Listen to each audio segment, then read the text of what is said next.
सुप्रभात। कर्मकांड या आध्यात्म, यह हमारी आज की आध्यात्मिक चर्चा का विषय है। कर्मकांड या आध्यात्म,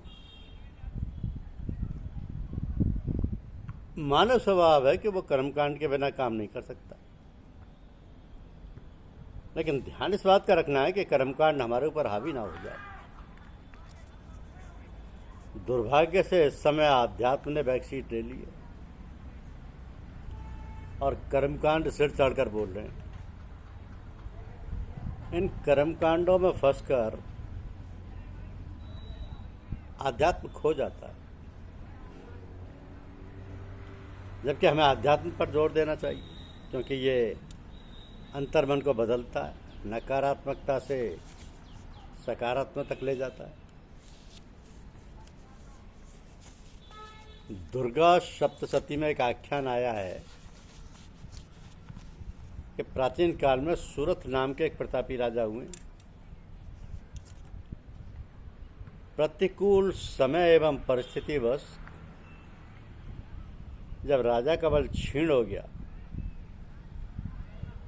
तब उनके दुष्ट, बलवान, स्वार्थी, दुरात्मा मंत्रियों ने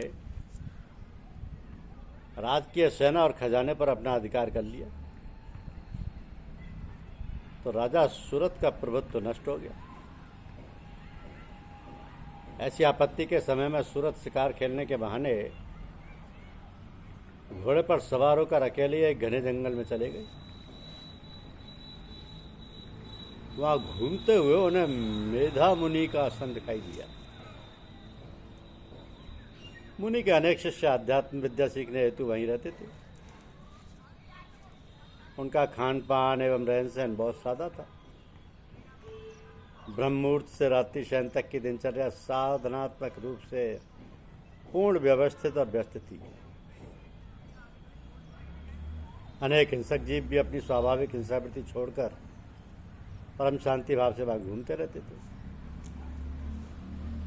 तो आश्रम में जाने पर मुनि ने राजा सूरथ का पूर्ण आदर सत्कार किया।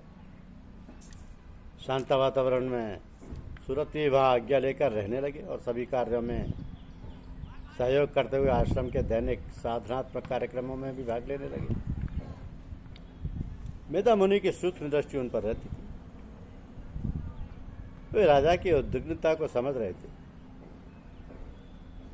इस प्रकार राजा सूरथ मुनि श्रेष्ठ के आश्रम में विचरते हुए कुछ माह तक रहे।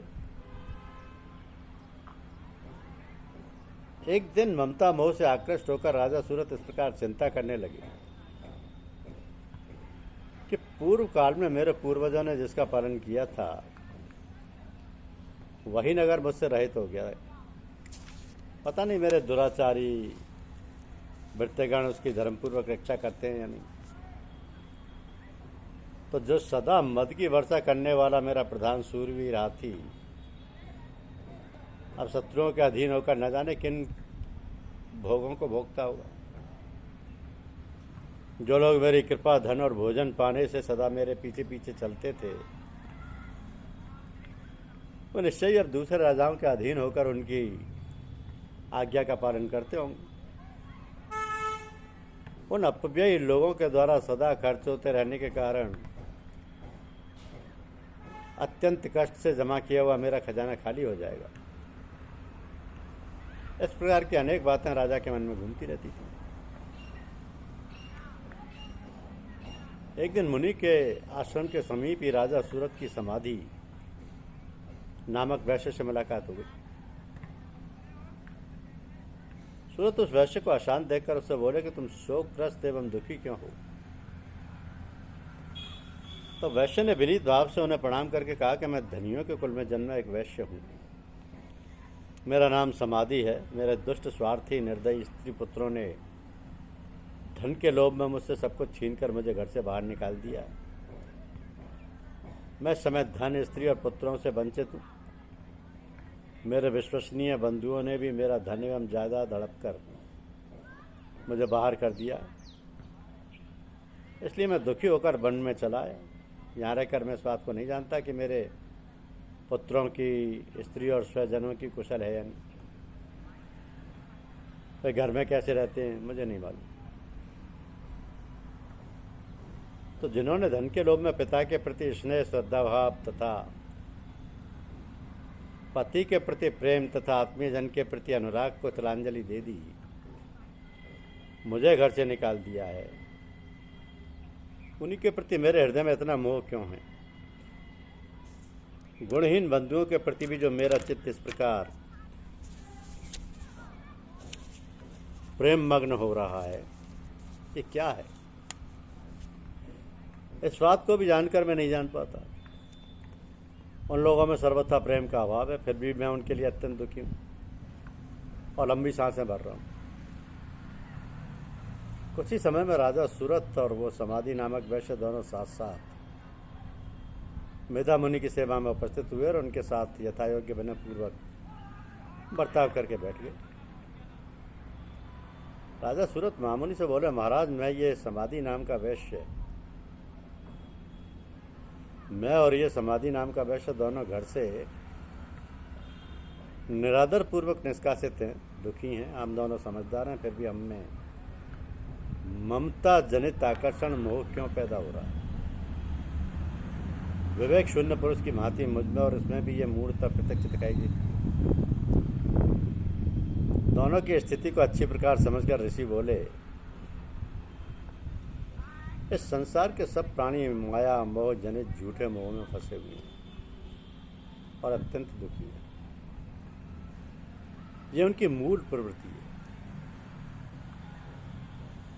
तब राजा सूरत एवं समाधि वैश्य दोनों ने इससे उभरने का उपाय पूछ ही लिया।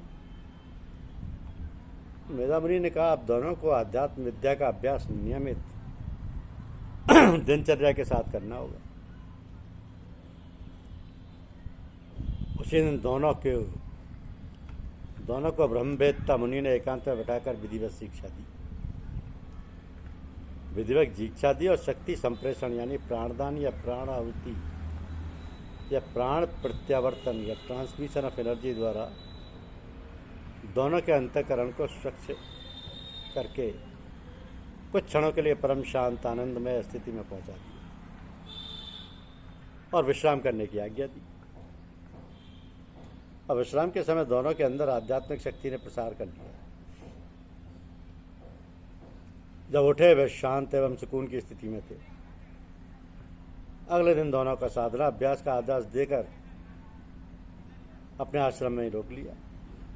वहाँ सभी व्यवस्थाएं पहले से ही चल रही थी। लगभग 3 वर्ष तक सतत साधना अभ्यास एवं मुनि के अनुग्रह से आत्मचेतना या ऊर्जा जागरण या देवी जागरण के लक्षण आए तथा अंतर्निहित दिव्य तत्वों के उदय एवं गुरु कृपाधार के प्रभाव से दैवी शक्ति का प्राकट्य हुआ,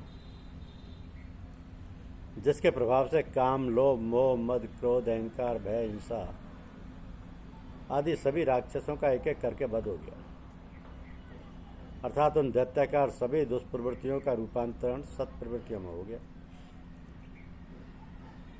जीवन सार्थक हो गया। तब राजा सूरत ने मुनि की आज्ञा से छोटी सी सेना लेकर निष्काम भाव से युद्ध कर अपने राज्य को पुनः पा लिया और आदर्श शासन व्यवस्था लागू कर सभी प्रजाजनों की सामूहिक समस्याओं का सम्यक निराकरण करके स्वधर्म का पालन करने लगा।